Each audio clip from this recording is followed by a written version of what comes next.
no sé ustedes, hermanos, pero yo no soy de aquellos que les encanta ir al médico para que te pongan alguna inyección. Hay personas que dicen, eso no es nada, pero hay personas que le tienen pánico a una inyección. Yo creo que yo estoy en el medio. Yo no estoy ni a un extremo ni al otro. Pero una de las cosas que suceden es que cuando me van a sacar sangre o cuando me van a inyectar algo, cuando me van a hincar con esa aguja, una de las cosas que siempre te dice la enfermera es, relax, relájate, no te pongas tan tenso, no te pongas tan tieso, no resistas. Y confía que esto es rápido, esto es un dolorcito ahí y ya. Y esa ilustración es básicamente lo que está comunicando este texto. No resistas, confía. No resistas a lo que Dios ha establecido. Confía en lo que Dios ha decretado. Y Él hará. Vamos a ver una historia que, como les había dicho la semana pasada, es una historia que parece que va de mal en peor. Capítulo 2, 3 y 4 del segundo libro de Samuel, vamos a una serie de historias que vamos a pensar como que, wow, ¿qué le pasa a esta gente?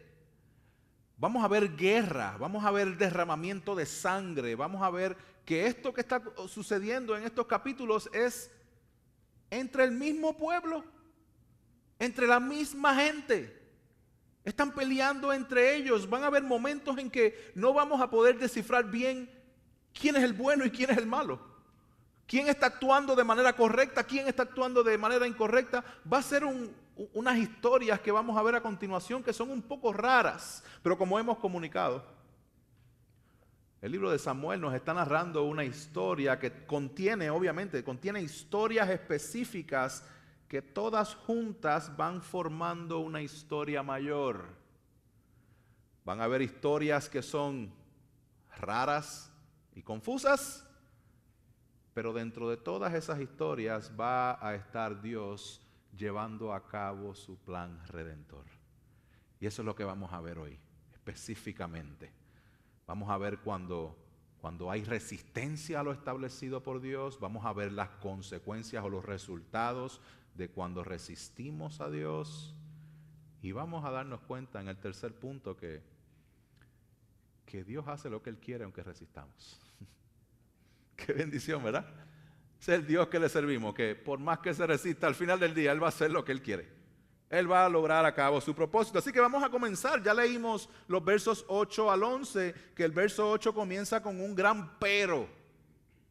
Pero ¿de qué? Bueno, estábamos hablando que los primeros versos del capítulo 2 fue cuando la gente de Judá hizo rey a David. Judá es una de las tribus de Israel, una de 12 tribus, y ellos reconocen a David como su rey. Saúl ha muerto, Israel no tiene rey, Judá está haciendo lo correcto. Vamos a nombrar a David como rey. ¿Por qué? Porque David fue ungido de parte de Dios como el siguiente rey. Pasó en el capítulo 16 del primer libro de Samuel. David es diferente a Saúl. Es un hombre conforme al corazón de Dios.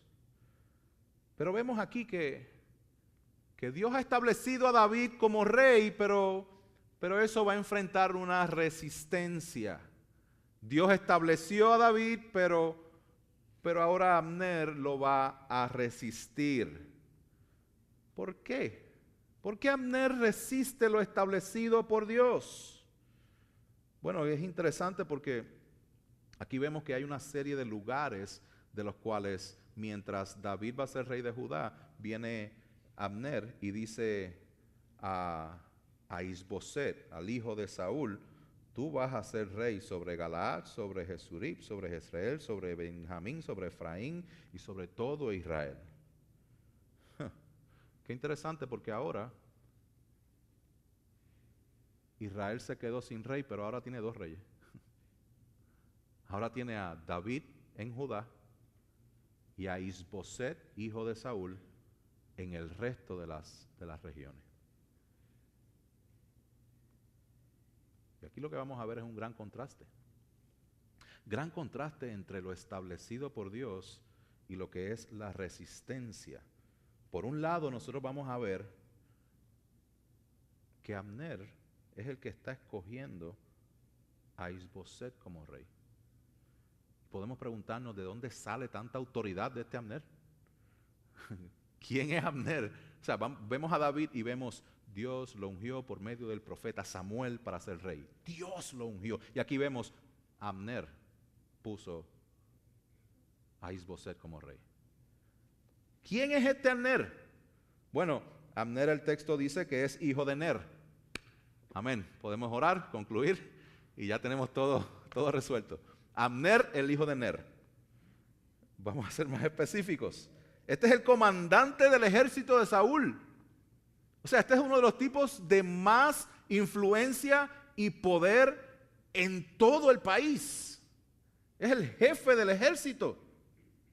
Pero tenemos más información. Porque en Crónicas nos dice que Ner, el papá de Abner, es el padre de Cis. Cis es el padre de Saúl. Lo cual significa que Abner es tío de Saúl. Son familia. Es a family business. ¿Verdad? Están ahí metidos.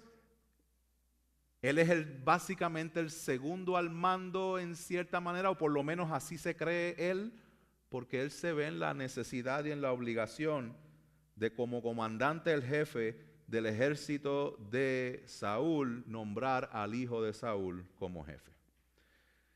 ¿Quién es este hijo de Saúl? Isboset. ¿Qué sabemos de Isboset? Bueno, sabemos de Isboset que es hijo de Saúl y que comenzó a reinar cuando tenía 40 años. Y sabemos también que el texto nos dice que reinó por 2 añitos. Esto nos dice de cuán problemático era el tiempo. Su reinado duró 2 años. Y vamos a ver por qué, porque obviamente, spoiler alert, lo van a matar ya mismo, en los siguientes capítulos. ¿Ok?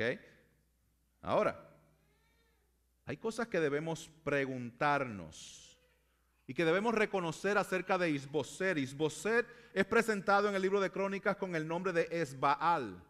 El nombre de Isboset significa hijo de vergüenza. Qué interesante, porque entonces el que está al mando después de Saúl, Saúl muere y ahora él va a decretar, él va a ungir al hijo de vergüenza para que reine sobre Israel. Suena como una buena idea, ¿no? Ustedes han visto estos videos que en las redes donde dicen preguntas sin respuestas. ¿Han visto esos videos? ¿Verdad? Esas preguntas sin respuestas. ¿Verdad? Si se cae el jabón al piso, ¿se ensucia el jabón o se limpia el piso? Ese tipo de respuestas, ¿no? O preguntas. Vamos a hacernos varias preguntas de las cuales no necesariamente tenemos la respuesta, pero que a lo mejor nos va a hacer pensar un poquito acerca del texto y lo que estaba aconteciendo. La primera pregunta, sin respuesta, acerca de Abner es si Abner es el comandante en jefe del ejército de Saúl, ¿por qué su nombre no se menciona en la batalla del capítulo 31 donde muere Saúl y donde mueren sus hijos? Preguntas sin respuestas. ¿Será que Abner sobrevivió a esa batalla? ¿O será que tan siquiera se presentó a la batalla? Preguntas sin respuestas. Nos preguntamos nuevamente, ¿acaso no era él el comandante en jefe del ejército? Vamos a hacernos varias preguntas sin respuestas acerca de Isboset ahora. ¿Por qué se menciona en esta gran batalla del capítulo 31 del primer libro de Samuel que murió Saúl y sus hijos? ¿Dónde estaba Isboset? ¿Acaso no es Isboset uno de los hijos? Qué interesante. ¿Será que él sobrevivió a la batalla? ¿O será que él estaba jangueando con Abner en algún otro lado? Preguntas sin respuesta. El punto aquí, mis hermanos, es que aquí hay algo como que no pinta bien.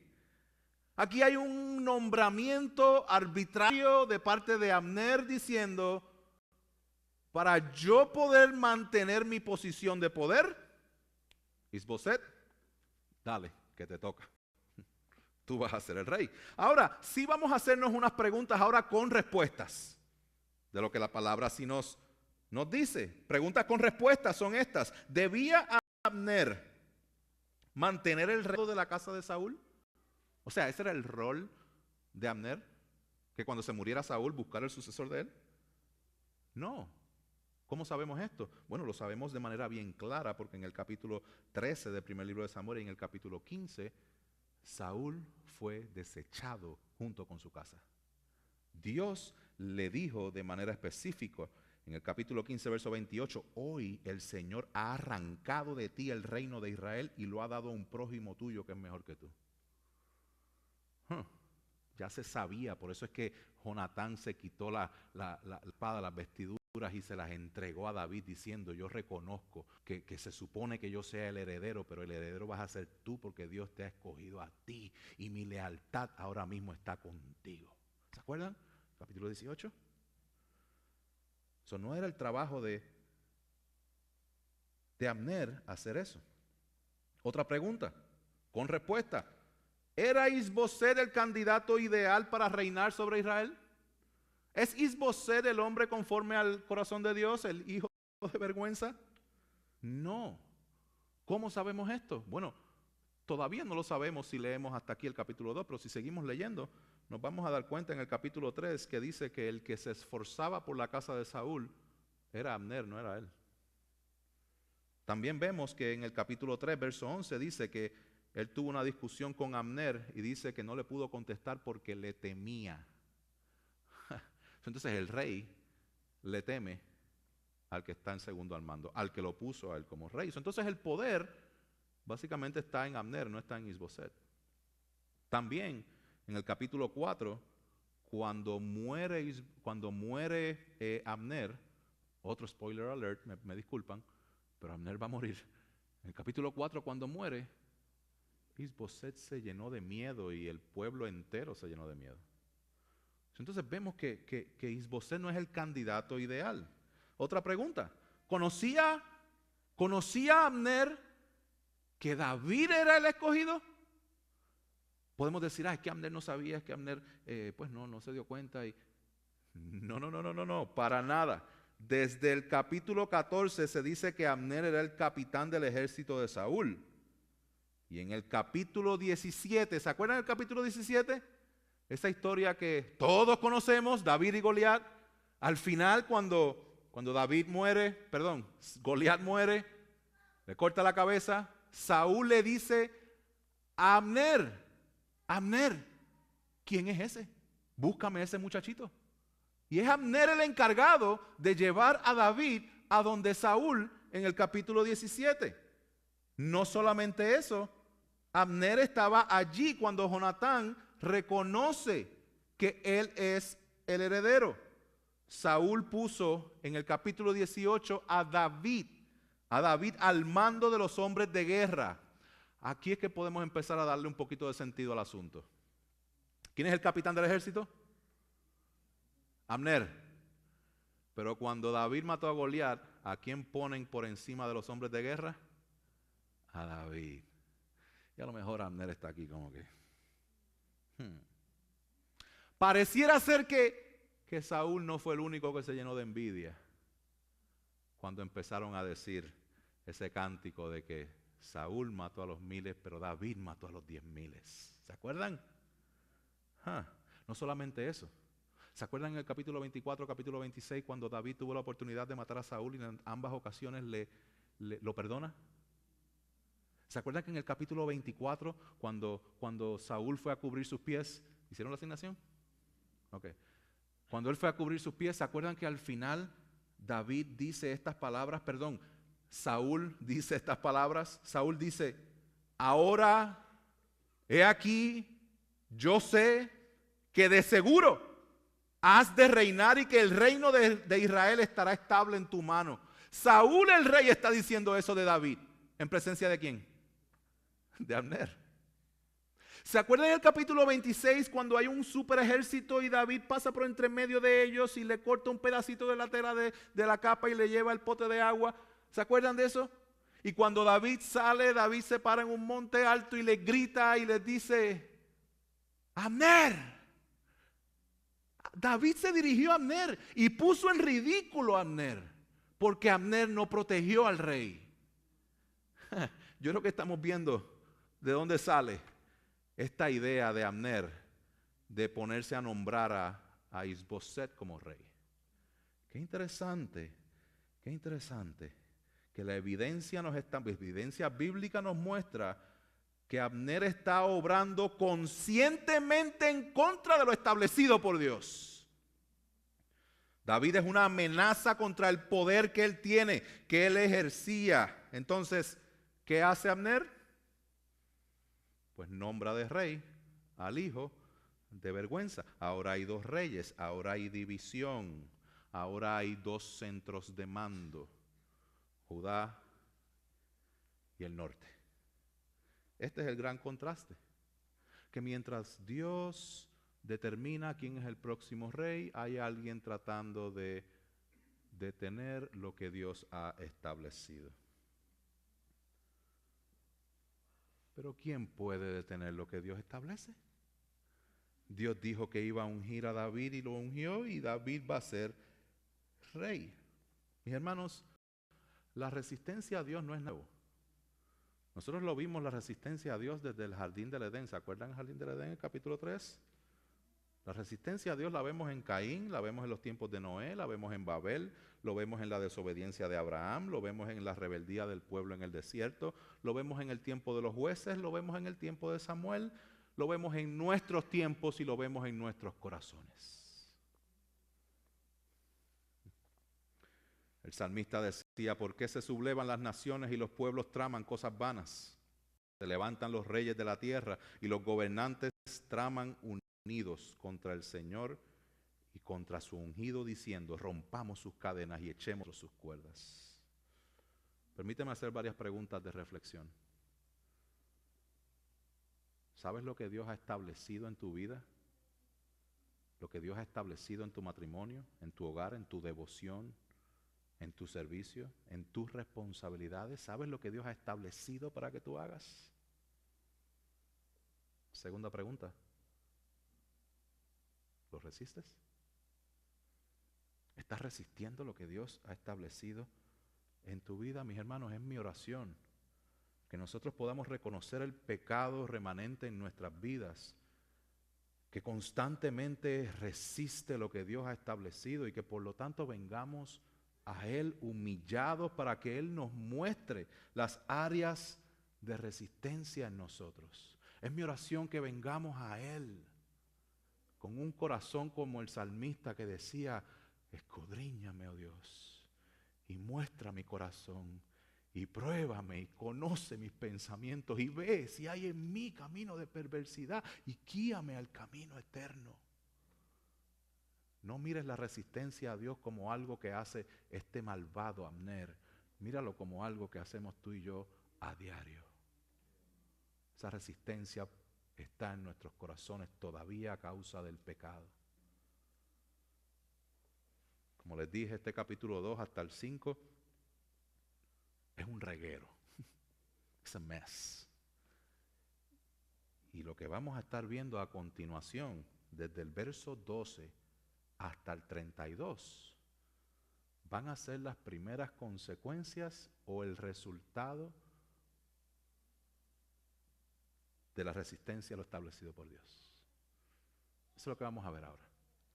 El punto número 2 es los resultados de la resistencia a lo establecido por Dios. Y estos resultados los vamos a dividir en 3 partes, en 3 historias. ¿Me siguen? La primera historia, donde vamos a ver el resultado número 1 de la resistencia a lo establecido por Dios, ese resultado es la absurdidad y la necedad. O sea, lo absurdo y lo necio. El resultado de resistir a Dios va a ser absurdo y necio. Vamos a ver esta historia. Síganme en la lectura, versos 12 hasta el 17. Dice: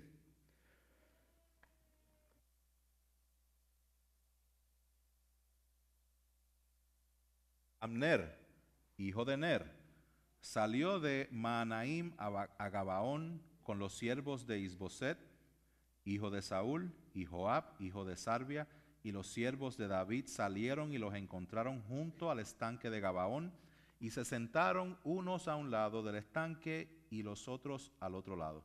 Entonces Abner dijo a Joab: que se levanten ahora los jóvenes y compitan delante de nosotros. Que se levanten, respondió Joab. Se levantaron y pasaron en igual número, 12 por Benjamín, e Isboset, hijo de Saúl, y 12 de los siervos de David. Cada uno agarró a su adversario por la cabeza y metió su espada en el costado del adversario, de manera que cayeron juntos. Por eso, aquel lugar fue llamado el Cat Asurim, el cual está en Gabaón. Aquel día la batalla fue muy reñida, y Abner y los hombres de Israel fueron derrotados delante de los siervos de David. Absurdo y necio. Déjeme hacerle un recuento de la historia, porque yo estoy seguro que si usted la está escuchando por primera vez o no está muy familiarizado, usted escucha esta historia y dice: ¿qué pasó ahí? Pues le voy a explicar. Está Abner. ¿Quién es Abner? Comandante en jefe del ejército ahora de Isboset. Y entonces aparece Joab. Joab es básicamente el primo de David, familia de David, que tiene la misma posición de Abner, pero en el ejército de David. Él es el comandante del ejército de David. So está Abner, jefe de acá, Joab, jefe de acá, con su gente, y se encuentran en un estanque. Unos en un lado, otros en otro lado. Y Abner dice: vamos a divertirnos aquí. Mándame 12, yo te mando 12, que se pongan a pelear y gozamos mientras ellos se matan ahí. ¿Qué te parece? Y Joab dice: qué buena idea. Let's do it. Vamos a hacerlo. Se ponen 12 de un lado, 12 del otro, se enfrentan por diversión. Absurdo. Necio. Se agarra uno por el cuello, el otro lo agarra por el cuello, el uno le mete la espada por el costado, el otro le mete la espada por el costado, y los dos caen muertos 12 veces. Los 12 de acá se mueren de la misma forma, los 12 de acá se mueren. Murieron 24 personas de la manera más absurda posible. Y esto desata lo que es la guerra civil. Se forma una guerra civil porque en la absurdidad del pensamiento de personas que resisten a Dios en lo que Él ha establecido, comienzan a actuar de una manera ridícula. Y ahora hay guerra. Increíble, pero cierto. El espíritu competitivo de arrogancia y pretensión dominan el escenario cuando hay resistencia a lo establecido por Dios. Y esto lo lleva a actuar de manera absurda y necia. Mis hermanos, eso es lo que hace el pecado. Eso es lo que hace la resistencia a lo que Dios ha establecido. Por ejemplo, discúlpeme que estoy batallando con la tos que tengo. Pero por ejemplo, mis hermanos, el pecado y la resistencia a Dios hace que el ser humano piense y accione de manera absurda. En nuestros días se quiere fomentar el desarrollo de una sociedad destruyendo la familia. Absurdo. En nuestros días, matar a una criatura en el vientre de su madre es decir que es derecho y cuidado de la mujer. En nuestros días, una mujer puede creer que es hombre, un hombre puede creer que es mujer, si simplemente así lo sienten. Absurdo, necio. Mis hermanos, se busca la libertad de las personas simplemente diciendo persigue tus propios anhelos, y las personas están esclavizadas al pecado y terminan esclavos de su propio pecado. Mis hermanos, absurdo es cuando buscamos la satisfacción en cosas que no pueden satisfacernos. Absurdo es querer buscar los beneficios de Dios mientras rechazamos el plan establecido por Dios. Todo esto es absurdo. Permítame darles más ejemplos, pero a lo mejor unos que le toquen directamente a la iglesia. Porque es absurdo cuando nosotros resistimos a Dios. Le estamos pidiendo a Dios que nos bendiga en cosas que Él ha prohibido. Mis hermanos, muchas veces queremos que Dios bendiga desobediencias constantes que nosotros tenemos en nuestras vidas. No, es absurdo, Dios no va a bendecir eso. ¿Okay? Desobedecer a Dios buscando obtener de Dios, buscando en otro lado lo que solamente puedes encontrar en Dios. Mis hermanos, muchas veces resistimos a Dios mintiendo en situaciones que resisten lo establecido por Dios. Mentimos en los taxes porque un numerito aquí me va a hacer recibir dichos beneficios. Mentimos en identificaciones. Hay un gobierno establecido, pero mentimos para tener una identidad falsa que nos permita tener ciertas cosas. Mentimos en múltiples áreas en las cuales estamos resistiéndonos a lo que Dios ha establecido. Si nos resistimos a lo que Dios establece, ¿cómo después vamos a estar pidiendo la bendición de Dios? Esto se ve de muchas maneras, mis hermanos. Lo vemos también en los matrimonios.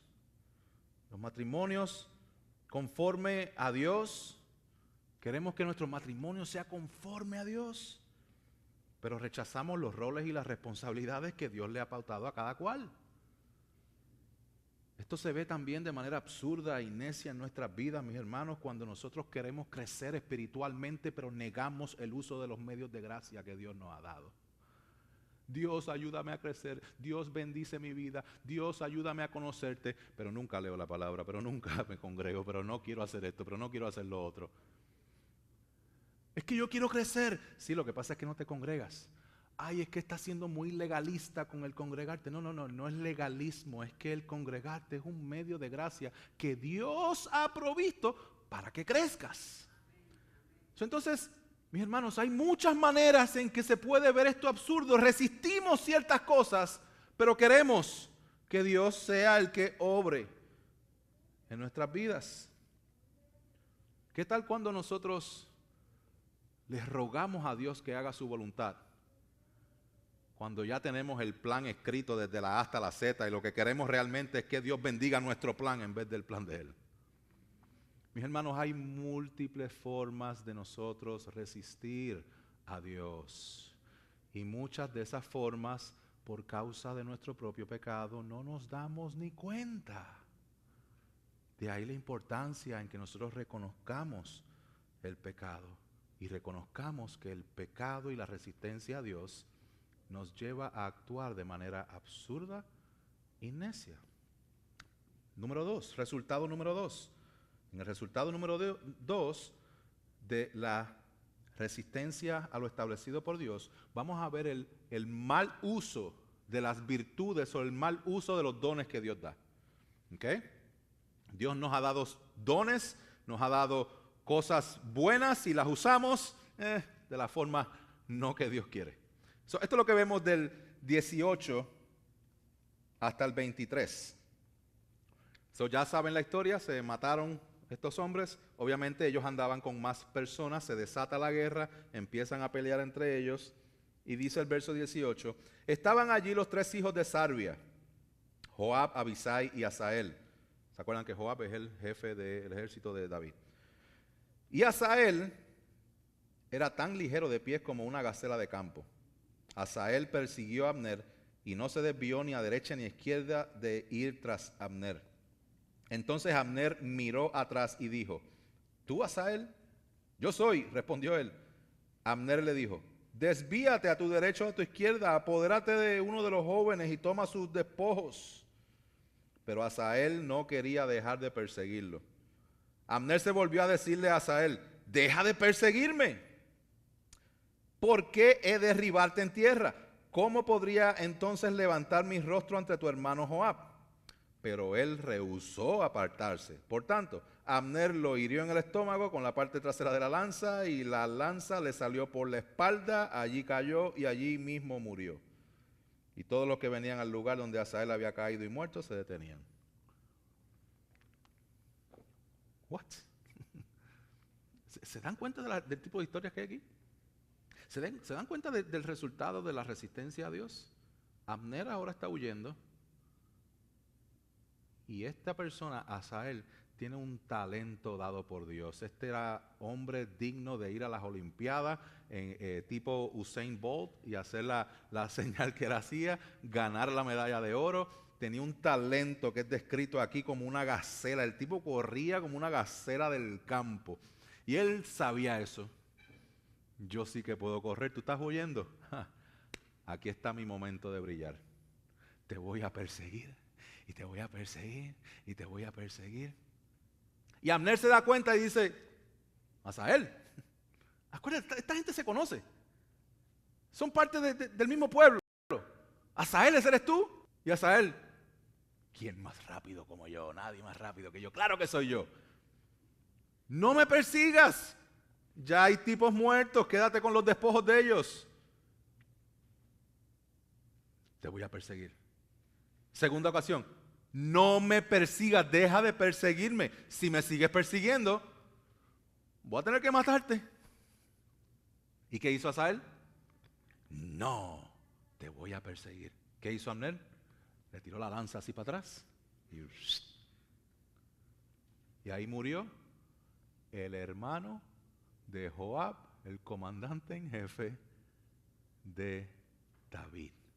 Significa que esto va a traer represalias. Significa que vamos a escuchar más en los capítulos siguientes de lo que va a acontecer pues a razón de esto. Este tiene un talento, pero lo está usando de manera imprudente, o sea, sin prudencia. Mis hermanos, la resistencia a Dios, el pecado, guía a las personas a utilizar de manera imprudente los dones y las virtudes que Dios les ha dado.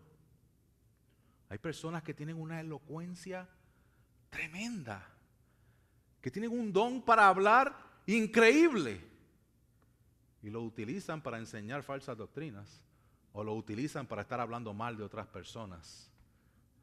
Imprudencia por resistir a Dios. Hay personas que son extremadamente inteligentes. Hay personas que tú les dices algo o ven cualquier cosa, y mire, yo así lo saben. Tú les hablas de cualquier tema y de cualquier tema lo dominan. Personas sumamente inteligentes, altamente inteligentes, pero con un nivel de sabiduría bien bajo. No es lo mismo inteligencia que sabiduría. Hay personas con gran liderazgo, con gran carisma, con muchos talentos para influenciar y hacer que muchos sigan, pero bien faltos de carácter. Hay personas con valentía pero sin prudencia. Hay personas con diligencia que trabajan mucho pero no tienen prioridades bíblicas. Y entonces tú vas a ver en sus vidas que hay desbalances. Y en vez de tener prioridades bien establecidas donde Dios es número uno, entonces ahora el número uno es el trabajo, y soy tan diligente que le meto 90 horas a la semana. Y descuidas tu vida. Mis hermanos, esto es parte de la resistencia a Dios. Número 3, el resultado de todo esto: riñas, desunión, división. Verso 24, voy a leer hasta el 32. Dice: pero Joab y Abisai persiguieron a Abner, y cuando el sol se ponía, llegaron a la colina de Amá, que está frente a Gía, junto al camino del desierto de Gabaón. Los benjamitas se agruparon detrás de Abner, formando una sola banda, y se detuvieron en la cumbre de una colina. Abner llamó a Joab y dijo: ¿Devorará la espada para siempre? ¿No sabes que el final será amargo? ¿Hasta cuándo esperarás para decirles que dejen de perseguir a sus hermanos? Respondió Joab: vive Dios, que si no hubieras hablado, ciertamente el pueblo, después de perseguir cada cual a su hermano, no se hubiera ido hasta la mañana. Entonces Joab tocó la trompeta y todo el pueblo se detuvo. No persiguieron más a Israel ni continuaron peleando más. Abner y sus hombres marcharon toda aquella noche por el Arabá, cruzaron el Jordán y caminando toda la mañana llegaron a Mahanaim. Joab volvió también de perseguir a Abner, y cuando reunió a todo su pueblo, faltaban de los siervos de David 19 hombres, además de Asael. Pero los siervos de David habían herido de Benjamín y de los hombres de Abner a 360 hombres, de los cuales murieron. Se llevaron a Asael y lo sepultaron en el sepulcro de su padre que estaba en Belén. Joab y sus hombres caminaron toda la noche hasta que les amaneció en Hebrón. ¿Qué pasó aquí? Empiezan a pelear, se matan las 12 parejas, se desata la guerra, huye Abner, Asael se va detrás de él, le dice: vete que te voy a matar, no, vete que te voy a matar, no, te maté. Se murió Asael y ahora Joab y el otro hermano están persiguiendo a Abner, y Abner se vira y le dice: ¿devorará la espada para siempre? O sea, en otras palabras está diciendo: Joab, ¿qué estamos haciendo? ¿Nos vamos a matar todos? Somos parte del mismo pueblo y estamos peleando. Y Joab le responde: oye, tienes razón, no debemos pelear. Tocó la trompeta y cada cual se fue a su casa. Eso es lo que pasó. Pero ya el pueblo está desunido. Ya hay división. Ya están separados y permanecen en guerra y hay muerte. De la casa de David murieron 19 más 1, 20. De la casa de Abner, quien fue el de la idea de entretenerse para pelear, murieron 360 hombres.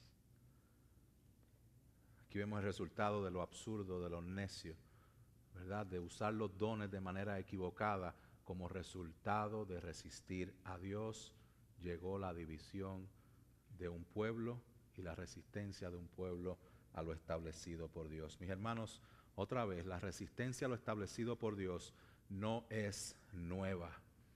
En el Edén el hombre rechaza la palabra de Dios. En Babel rechaza el propósito de Dios.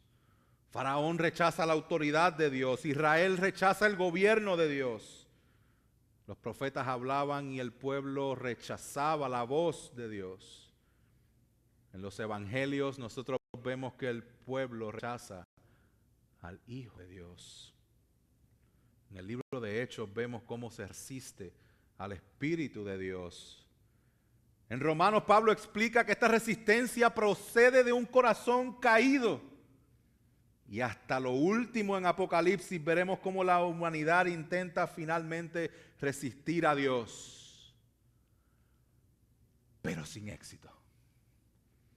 Pero sin éxito. Mis hermanos, desde el principio Dios establece su voluntad y el ser humano intenta establecer la suya en su lugar. Pero la palabra de Dios nos enseña que nadie, absolutamente nadie puede resistir por mucho tiempo lo que Dios ha establecido. Y esto nos lleva al punto número 3. Punto número 3, capítulo 3, verso 1. En el capítulo 3, verso 1, hay como un resumen de lo que, no de lo que estos peleones están haciendo, sino que hay un resumen de lo que Dios está haciendo. Le dije que es una historia dentro de una historia más grande. Dios está orquestando algo basado en todo este reguero de estas personas que le están resistiendo. Y mira lo que dice el verso 1. Hubo larga guerra entre la casa de Saúl y la casa de David, pero David se iba fortaleciendo mientras la casa de Saúl se iba debilitando. Punto número 3, Dios sigue llevando a cabo su plan a pesar de la resistencia. ¿A quién Dios había establecido como rey? A David. ¿Quién se está fortaleciendo? La casa de David. ¿Quién se va debilitando? La casa de Saúl. ¿Cuántos murieron de la casa de David? 20. ¿Cuántos murieron de la casa de Saúl? 300 y pico. Mis hermanos, Dios ha establecido un plan de levantar a David como rey de Israel. Y aunque Abner lo resista y aunque el pueblo lo resista, David va a ser rey de Israel. Otra vez, lo repito, la palabra de Dios nos enseña que nadie puede resistir por mucho tiempo lo que Dios ha establecido. Hace un rato les leí el Salmo 2, donde se levantan los reyes en contra de Dios. Mas sin embargo, dice el verso 4, que el que se sienta como rey en los cielos se ríe. El Señor se burla de ellos. Luego les hablará en su ira y en su furor los aterrará diciendo, pero yo mismo he consagrado a mi rey sobre Sión, mi santo monte. Aunque tú te pongas debajo de otro rey, Dios va a imponer su voluntad a su tiempo. Mis hermanos, podemos descansar en que Dios soberano llevará su plan. Y ese plan es por medio de su Hijo Jesucristo. En la iglesia primitiva, en el Hechos capítulo 4 específicamente, la iglesia se le prohibió hablar de Jesús. Porque había un liderazgo, unos reyes que decían, no, nosotros somos los reyes. ¿Cómo que Jesús es? Pero la iglesia estaba diciendo, no, nosotros tenemos un nuevo rey, nuestro rey es Jesucristo. Y ellos decían, no pueden hablar de ese nombre. Y ellos decían, sí, vamos a orar a nuestro rey. Y vamos a ver qué sucede. La iglesia ora el Salmo 2. Y dicen, porque se enfurecieron los gentiles y los pueblos tramaron cosas vanas. Se presentaron los reyes de la tierra y los gobernantes se juntaron a una en contra del Señor y contra su Cristo. Porque en verdad en esta ciudad se unieron tanto Herodes como Poncio Pilato, junto con los gentiles y los pueblos de Israel, contra tu santo siervo Jesús, a quien tú ungiste, para hacer por cuanto tu mano y tu propósito habían predestinado que sucediera. La iglesia estaba diciendo, estos reyes no quieren que Jesús reine, pero Jesús es rey y ellos lo mataron, pero todo esto fue disposición de Dios mismo. Dios usó esa resistencia para llevar a cabo el plan redentor de Jesucristo de venir a salvar. A pesar de la absurdidad del pecado, a pesar de la necedad del pueblo, Dios llevó a cabo su plan. Mis hermanos, y en cuanto a la salvación de tu alma, nosotros no podemos resistir lo que Dios hace. Si tú no estás seguro de tu salvación, quiero pedir que reflexiones en lo siguiente. Dios ha establecido cómo salvar. Y hay una manera de cómo ser salvo y es por medio de Cristo. Solamente podemos ser salvos por medio de la obra de Jesucristo y en ningún otro hay salvación. En ningún otro hay salvación. Solamente Él puede salvarte. Si solamente Él puede salvarte, por favor deja de tratar de salvarte a ti mismo. Tú no puedes salvarte por tratar de ser bueno. Tú no puedes salvarte con llevar una buena conducta. Tú no puedes salvarte tratando de alcanzar el favor de Dios por tus propias fuerzas, porque ya hay pecado en tu vida. Y la demanda de Dios es perfección, es santidad, la cual tú no la alcanzas, ni yo ni ninguno de nosotros. Pero Cristo la alcanzó para que pongamos nuestra fe en Él y por medio de Él podamos ser salvos. De la belleza del Evangelio. Él estableció la forma de salvarnos. No busques otra. Cristo salva. ¿Estás resistiendo a Dios tratando de salvarte a ti mismo? ¿Estás resistiendo a Dios? No resistas más. Porque al fin del día, Él va a llevar a cabo su plan. Dice la palabra que por lo cual Dios lo exaltó hasta lo sumo y le dio un nombre que es sobre todo nombre, para que en el nombre de Jesús se doble toda rodilla. Al fin del día, toda rodilla se va a doblar.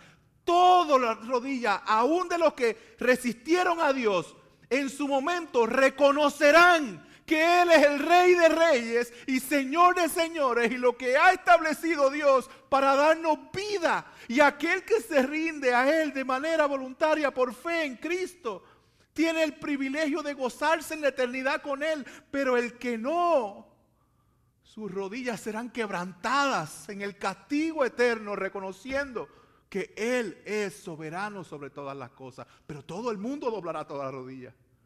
Todo el mundo doblará rodillas. Mis hermanos, 4 puntos de aplicación y concluyo. 4 puntos de aplicación. Número 1, considera seriamente tu pecado. Considera seriamente tu pecado. En esta historia vemos con claridad la naturaleza pecaminosa del ser humano. Vemos cómo de absurdo son las decisiones y las acciones que ellos toman. Y hoy día, aún estando en Cristo, hay un pecado remanente en nuestras vidas que nos hace actuar todavía de esta manera. No subestimes tu capacidad de pecar. No te sorprendas cuando alguien te pueda apuntar hacia algo que hiciste mal. Reconoce de que sí, tienes la capacidad de hacer cosas malas. Todos la tenemos. Por eso Dios nos manda a que nos perdonemos unos a otros. Considera seriamente tu propio pecado. Número 2, hermanos, identifiquen el propio pecado que los está llevando a ustedes a resistir a Dios. Porque eso es lo que es el pecado. El pecado es resistencia a Dios. ¿Cómo tu pecado hace que estés resistiendo? No es solamente reconocer que somos pecadores. Debemos preguntarnos dónde nuestro pecado está produciendo una resistencia concreta a la voluntad de Dios. ¿Qué áreas de tu vida sabes que Dios quiere gobernar, pero te aferras a tener el control tú?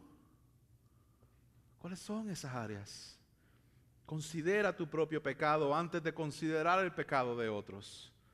Porque es bien fácil ver cómo otros están fallando y obviar de que tú también contribuyes a la situación y al conflicto. Cómo nuestros pecados contribuyen al conflicto como padres, como esposos, como esposas. Aún entre hermanos, cuando tenemos un conflicto, ¿es solamente la falta del otro hermano?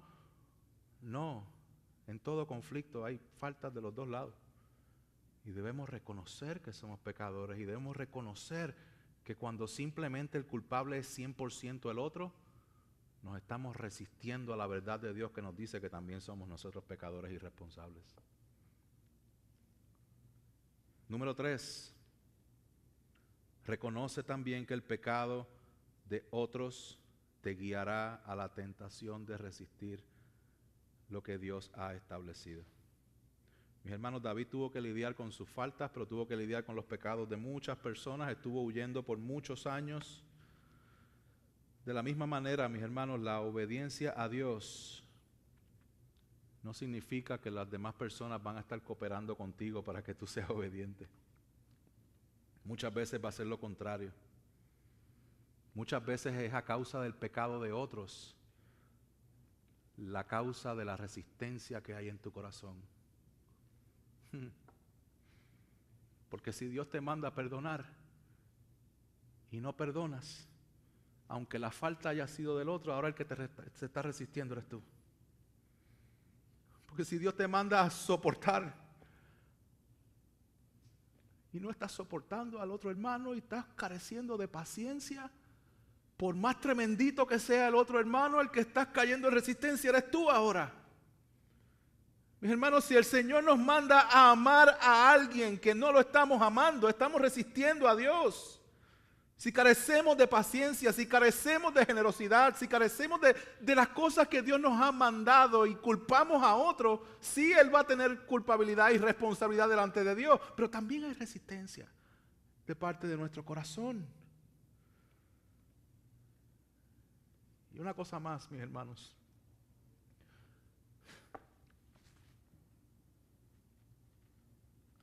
Hay veces en que no es necesariamente el pecado de otros lo que nos hace resistir a Dios. A veces es una tragedia. A veces es una enfermedad la cual decimos, ¿por qué Dios está permitiendo esto? Pero sin darnos cuenta comenzamos a resistir a Dios y dejamos de buscar el descanso y el refugio solamente en Él. No es solamente aquello, no es solamente los otros. Hay muchas cosas que hacen que nosotros resistamos a Dios. ¿Cuáles son esas áreas? Y último punto, confía en Dios. Porque ninguna resistencia, ni tuya ni de nadie, puede resistir su plan. Confía en el Señor. El salmista dijo, Salmo 37, confía en Jehová y practica el bien, habita en la tierra y apaciéntate de la felicidad. Deleítate a sí mismo en Jehová. Él te concederá las peticiones de tu corazón. Encomienda a Jehová tu camino y confía en Él. Y Él... Gracias, mis hermanos, por completar. Gracias, Señor, te adoramos. Gracias por tu palabra. Dirígenos a poder identificar las áreas de resistencia en nuestra vida. Y ayúdanos, Señor, a confiar